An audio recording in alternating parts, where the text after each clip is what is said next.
Hi friends, welcome back to my channel. तो आज specially मैं एक भाई का रिक्वेस्ट रखने वाला हूँ। मेरे को वो भाई ने बहुत दिन पहले से बोला था एक स्केच बनाने के लिए, तो वो मैं आज बनाने वाला हूँ। तो चलो बनाते हैं, और कैसा हुआ कमेंट करके ज़रूर बताना। एंड ये वीडियो अच्छा लगे तो प्लीज़ एक लाइक कर देना। तो चलो शुरू करते हैं।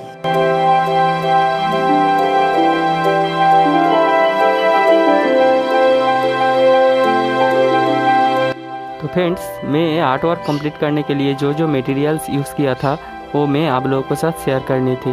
तो चलो, तो नॉर्मली जो बाज़ार पे पाया जाता है बाप का टीच, वही मैंने यूज़ किया। एंड उसके साथ साथ मैंने आर्ट लाइन का जो पेंसिल पाया जाता है वही यूज़ किया। एंड थोड़ा बहुत जगह पे मैंने ब्लाइंडिंग के लिए कॉटन स्टिक को यूज़ किया। एंड उसके साथ साथ मैंने जो ब्रास्टो का मैकेनिकल इरेज़र है वो भी यूज़ किया है, एंड क्ले इरेज़र भी यूज़ किया। तो चलो वीडियो को पूरा देखते हैं, और ये वीडियो अच्छा लगे तो प्लीज़ एक लाइक कर देना। एंड ये वीडियो कैसा हुआ कमेंट करके ज़रूर बताना। एंड चैनल पे नया हो तो प्लीज़ सब्सक्राइब करके जाना। एंड मैंने जैसे काम किया आप लोग अच्छे से देखोगे तो समझ जाओगे मैं कैसे काम कर रहा हूँ। तो चलो वीडियो को पूरा एंड तक देखते हैं।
आई होप आप सब ने ये वीडियो को एंजॉय किया। तो आज के लिए इतना ही। तो thank you so much for watching. Bye.